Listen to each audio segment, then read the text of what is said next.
Rajya Sabha television पर आपने संविधान सभा की तमाम बैठकें देखी होंगी। संविधान नाम से एक एपिसोड आया था, सीरियल्स आए थे, जिसको सैम बेनेगल ने डायरेक्ट किया था और स्वरा भास्कर थी। और उसके बाद एक दूसरी फ़िल्म आ रही है जो राज्यसभा के बैनर तले बनाया गया है, और इसको अंजाम दिया है गुरदीप सिंह सप्पल ने, जो राज्यसभा टेलीविज़न के सीईओ हैं। और एक ऐतिहासिक विषय पर फिल्म है, जो दूसरे विश्व युद्ध के समय की कहानी कहती है कि अंग्रेज़ का दौर था और जो भारतीय सेना के जवान थे, उनकी क्या हालत थी, उनकी क्या दशा दुर्दशा थी। तो ऐतिहासिक फ़िल्म है, राष्ट्रवाद से ओत-प्रोत फ़िल्म है, और इसको एक बार फिर से गुरदीप सिंह सप्पल ने इसको प्रोड्यूस किया है, और वो मेरे साथ हैं, नेशनल दस्तक के साथ हैं, और उनसे जानेंगे समझेंगे कि पहले संविधान और अब राग देश, दोनों का क्या उद्देश्य है और कहाँ से इंस्पिरेशन मिला और आगे उनका क्या लक्ष्य है। सर, पहले तो संविधान आपने बनाया जो कि पूरी दुनिया में फेमस हुआ, भारत में हर कोई संविधान सभा की पूरी डिबेट आपकी वजह से जान पाया, वो काफ़ी सफल रहा। अब राग देश आप लेके आए हैं, इसको आपने प्रोड्यूस किया है, दोनों में किस तरह का डिफरेंसेज होंगे अगर ऐतिहासिक दृष्टिकोण से बात करें तो? पहले तो सिमिलैरिटी क्या है?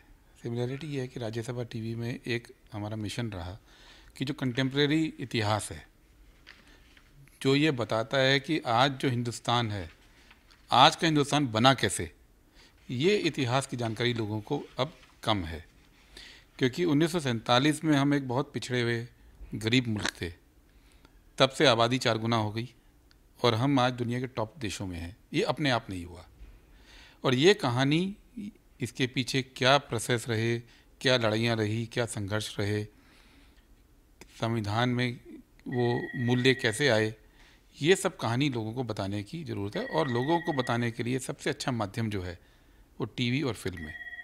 तो आइडिया वहाँ से आया कि हम संविधान और भारत के जो आज़ादी की पूरी कहानी है उसको टीवी पे लाएं। संविधान की जब बात चली तो बेनेगल साहब से बात हुई, तो तब ये कोई नहीं मान रहा था कि ये संभव भी है, क्योंकि हमारा ब्रीफ ये था कि एक भी शब्द स्क्रिप्ट में वो इस्तेमाल नहीं होना चाहिए जो कि संविधान सभा में डॉक्यूमेंट में नहीं है। हर शब्द वही होगा जो डिबेट का हिस्सा रहा, ऑथेंटिक। तो बात ये हुई कि ये सारा का सारा डिबेट वो तो बड़ी बोरिंग होती है, तो वो बनेगी कैसे। तो कई महीने लगे कन्विंस करने में, और एक बार जब श्याम बेनेगल जी कन्विंस हो गए तो वो श्याम बेनेगल जी हैं। फिर उन्होंने वो चीज़ बनाई कि वो लगता ही नहीं कि एक बोरिंग डिबेट का हिस्सा है। उसका जो ताना बाना बुना वो आप सबके सामने है। और बनने के बाद जो सबसे बड़ा हम लोगों को जो लगता है कि सुप्रीम कोर्ट के जजेस, हाई कोर्ट के जजेस मुझे मिलते हैं, कहते हैं, इंक्लूडिंग एक बार जेटली साहब ने उपराष्ट्रपति जी को बोला कि किताबें इतनी पढ़ के हम नहीं सीखे जो इस सीरियल से हम लोग समझे हैं कि संविधान कैसे बना। संविधान ये जब अरुण जेटली के रिमार्क्स थे। जी उपराष्ट्रपति जी को, ये उनके रिमार्क्स थे, और ये उनका बड़प्पन भी है ना। जब संविधान बन गया तो हमने कहा हम और इश्यूज उठाते हैं। उनमें से एक इशू था लाल किला ट्रायल। बचपन में मैंने पढ़ा था, और वो एक ऐसा ट्रायल था जहाँ से पूरी आज़ादी के आंदोलन की धारा जो है वो मोड़ ली और तेज हुई, और अंग्रेज़ों को उसके बाद जाना पड़ा। और ये 3 लोग जो हैं, शाहनवाज, ढिल्लो और सहगल, ये इनकी कहानी है, जो 3 सबसे नज़दीकी सहयोगी थे सुभाष चंद्र बोस जी के। और वो एक ऐसा केस था जिसने अंग्रेज़ों को बता दिया कि अब वो इस देश में ज़्यादा दिन नहीं रुक सकते, लेकिन ये कहानी लोगों को पता नहीं थी। और दूसरा, ये एक ऐसी कहानी है जिसके 3 जो कैरेक्टर हैं, एक हिंदू है, एक मुस्लिम है, एक सिख है, और ये लड़ाई सबने मिल के लड़ी थी। और कोर्ट रूम ड्रामा अच्छी फिल्म बनती है, तो हमको लगा कि ये फिल्म में काफ़ी पोटेंशियल है। तो अब वो आप लोग देख के बताएंगे कि कैसी बनी है। आपने डिस्ट्रीब्यूशन पर भी काफ़ी ध्यान दिया है, ट्यूबलाइट के साथ इसके टीजर रिलीज़ किए हैं, तो पूरी स्ट्रैटेजी है कि इसको कमर्शियल फिल्मों की तरह सफल बनाया जाए। अगर लोगों तक नहीं पहुंची फ़ायदा क्या है? और जो अगर फिल्म सिनेमा हॉल में आनी है तो उसका सीधा सीधा सा मतलब है कि आपको कमर्शियली ही इसको रिलीज़ करना पड़ेगा। और उसके लिए नियम कानून जो सरकारी हैं उसमें हमने काफ़ी इनोवेशन की है, मदद सरकार की भी रही है, राज्यसभा के एडमिनिस्ट्रेशन की भी रही है। और एक नए तरीके से टेंडरिंग प्रोसेस के तहत हम लोग इस फिल्म को रिलीज़ करने जा रहे हैं, जो देश में कभी नहीं हुआ। राष्ट्र जिस तरह से संविधान की सफलता थी, वो डॉक्यूमेंट्री वो लोग इतिहास के तौर पे दर्ज है। आज भी आप हर मोबाइल में देखेंगे, जो पढ़ने लिखने वाले लोग हैं वो कहीं ना कहीं एक क्लिप उनके पास मिलता है। क्या लगता है कि ये जो फिल्म है आपकी राग देश, इसको उस तरह से कैसे, क्या कुछ एक्स्ट्रा आपने डाला है कि वो क्रिस्पी भी हो, ऐतिहासिक भी हो और इतिहास से छेड़छाड़ भी ना हो, इसका क्या ध्यान रखा गया है? एक एक ऐतिहासिक संदर्भ जो है उसका हमारे पास डॉक्यूमेंट्री एविडेंस है। जिसका डॉक्यूमेंट्री एविडेंस नहीं था हमने लिया ही नहीं। तो ये पूरी तरह से ऑथेंटिक फिल्म है। हिंदुस्तान में जो ऐतिहासिक फिल्में भी बनी है ना, उस पर एंटरटेनमेंट हावी हुआ है, उसमें फिक्शन हावी हुआ है। हमने कोशिश की कि एंटरटेनमेंट पूरा रहे लेकिन फिक्शन बिल्कुल ना रहे। तो इस फिल्म की अगर एक एक जो घटना इसमें संदर्भ है, देखिए जो जो रिक्रिएट की जाती है बातचीत, वो तो डायरेक्टर की इमेजिनेशन होनी ही है, क्योंकि वो उस समय वहाँ मौजूद नहीं थे। लेकिन हर घटना, हर घटनाक्रम और हर कोर्ट केस का एक एक लाइन वो डॉक्यूमेंट से ही है। और यही नहीं, इस फिल्म के बाद इसका एक 6 घंटे का सीरियल भी है, जो और ज़्यादा डिटेल में इस पूरी बात को बताएगा कि कहानी हुई क्या थी। आपने कहा कि मैंने पढ़ा है, खबर पढ़ी है कि ये संसद में आप इस फिल्म को लॉन्च करने जा रहे हैं। राज्यसभा की फिल्म है और प्रमोशन के लिए नए नए आइडिया ढूंढते हैं, तो हमारी फिल्म है, संसद के हम हिस्सा हैं, तो हम ट्रेलर वहाँ पे लॉन्च करेंगे। तो उसका फ़ायदा मिल रहा है कि आप भी सवाल पूछ रहे हो। इस बार श्याम बेनेगल की जगह तिग्मांशु धूलिया हैं, उसकी क्या वजह है? राज्यसभा टीवी ने जो अपनी स्कीम बनाई थी उसमें एक शर्त रखी थी कि हमारे यहाँ जो भी काम होगा वो उन्हीं डायरेक्टर को मिलेगा जिन्होंने नेशनल अवार्ड जीता हुआ हो। ये पैरामीटर है। जिस डायरेक्टर ने नेशनल अवार्ड नहीं जीता हुआ हम उसको कंसिडर नहीं करते, क्योंकि मार्केट में बहुत लोग हैं अच्छा और बुरा काम करने वाले। नेशनल अवार्ड आज भी एक गोल्ड स्टैंडर्ड है। और ये जो सब्जेक्ट था ये तिग्मांशु धूलिया के मिजाज से मेल खाता था।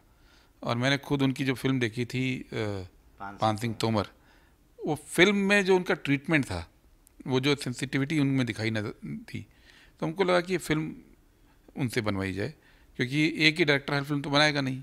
बेनेगल साहब का एक दूसरा जॉनर था, उन्होंने वो बनाया, इन्होंने ये बनाया। अभी राष्ट्र प्रेम को लेकर बहुत बहस हो रही है, डिबेट हो रही है। हमारा जो नया जनरेशन्स है, मैं खुद इस चीज़ को महसूस करता हूँ, तो जो नए जनरेशन्स के बच्चे हैं जो मल्टीप्लेक्स में जाके आपके मूवी को देखेंगे, वो सलमान खान की फिल्में देखते हैं, आमिर की फिल्में देखते हैं, शाहरुख की फिल्में देखते हैं, उनको आप कैसे जोड़ रहे हैं इस फिल्म से? उनके लिए क्या खास है? हिस्ट्री तो वो जानेंगे ही, और क्या ऐसा होगा जो उनके लिए करियर के लिहाज से, नॉलेज के लिहाज से और अपने ऐतिहासिक पृष्ठभूमि को जानने के लिहाज से खास होगा इस फिल्म में?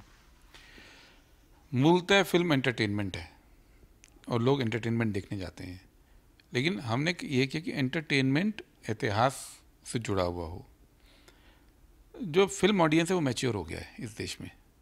अब फिल्म ऑडियंस जो है वो रन ऑफ द मिल फिल्में नहीं देखता है। और मुझे उम्मीद है कि जिस तरह से हमने इस टॉपिक को लिया है, जिस तरह से पिरोया है, ये आम लोगों को पसंद आने वाली फिल्म है। टीज़र आपने देखा है तो। और जहाँ तक राष्ट्रवाद की बात है, तो राष्ट्रवाद तो आज़ादी के आंदोलन का हिस्सा रहा है और वो उस बात को हमें भूलना नहीं चाहिए। वो राष्ट्रवाद तो हमारी, लेकिन उस राष्ट्रवाद में एक मुसलमान, एक सिख और एक हिंदू, तीनों का मिश्रण हो, ये देश सबसे बना, ये भी मैसेज है इस फिल्म में। नहीं मैसेज नहीं है तो सच्चाई थी, संदेश देने की ज़रूरत नहीं है ना। ये केस और जो सुभाष चंद्र बोस की टीम थी उसमें तीनों थे और ये तो इतिहास का हिस्सा है, तो इसको हमें अलग से बताने की ज़रूरत नहीं है। हम सब लोग 28 जुलाई को जाके देखेंगे इस मूवी को, लेकिन कुछ ऐसा बताना चाहें, क्लू जो टीजर के अलावा जो आप एज ए प्रोड्यूसर कहना चाहें, बताना चाहें, खासकर नेशनल दस्तक के जो व्यूअर्स हैं उनको, कि आपको ये फिल्म क्यों देखनी चाहिए? इसलिए देखनी चाहिए क्योंकि एक ऐसा चैप्टर जो हमारे आज़ादी के आंदोलन से जुड़ा है, एक ऐसा केस जिसको हम भूल चुके हैं। लोगों को ये याद भी नहीं है कि इस केस के बाद, इसके 40 दिन बाद या 45 दिन बाद बॉम्बे नेवल म्यूटिनी हो गई थी, वो इस केस से जुड़ी थी। इस केस में पहली बार ये हुआ कि अंग्रेज़ों ने घुटने टेके थे, इससे पहले कभी भी कोर्ट में घुटने नहीं टेके थे। और अगर हम अपने इतिहास को भूल जाएंगे तो इतिहास काम क्या करता है? इतिहास सबक देता है ये जानने की कि हमने क्या सही क्या गलत किया, ताकि सही को आगे ले जाएं और गलत को दोहराएं नहीं। जो इसमें एक्टर्स हैं उनका चयन का क्या पैरामीटर्स था? जैसे डायरेक्टर के लिए नेशनल अवार्ड विनर हो, जो एक्टर्स हैं जो इसमें भूमिका निभा रहे हैं उनके लिए क्या था?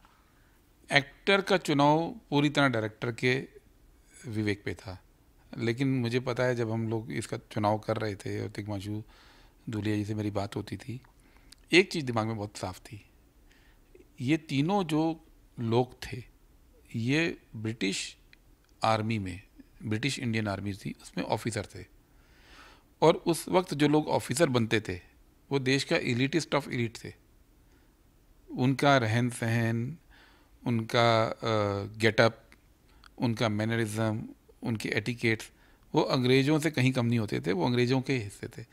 तो हमने कोशिश ये की कि एक्टर वैसे ही लगें कि उस ज़माने के सोफिस्टिकेटेड, उस ज़माने के एटिकेट्स, उस ज़माने की जो खूबसूरती भी एक रही है उस ज़माने में, जो एलीट की रही, वो इन एक्टरों में कैप्चर करने की कोशिश की। इसलिए वो लोग हैं जो फिट नज़र आए, जो लगे कि वो फौजी थे। अब आप फौजियों पे और आज़ाद हिंद फौज पे कोई फिल्म बनाना चाहेंगे और आपके फौजी नहीं लगेंगे तो वो नहीं हो सकता। तो ये पूरी तरह तिग्मांशु धूलिया जी की चॉइस थी, कास्टिंग उन्होंने की। और एक्टर यही नहीं, इसके बाद जो सुभाष चंद्र बोस जी का कैरेक्टर जो बना, आप देखोगे वो इतना जेन्युइन कैरेक्टर रिसेंटली फिल्मों में बोस जी का नहीं दिखा। उनकी जो डायलॉग डिलीवरी है, उनके सारे हमने भाषण निकलवाए, बोस म्यूज़ियम कलकत्ता से उनके ऑडियो स्पीचेस निकलवाई, उनको उन्होंने कैनी ने देखा और जो पोर्ट्रेयल किया है।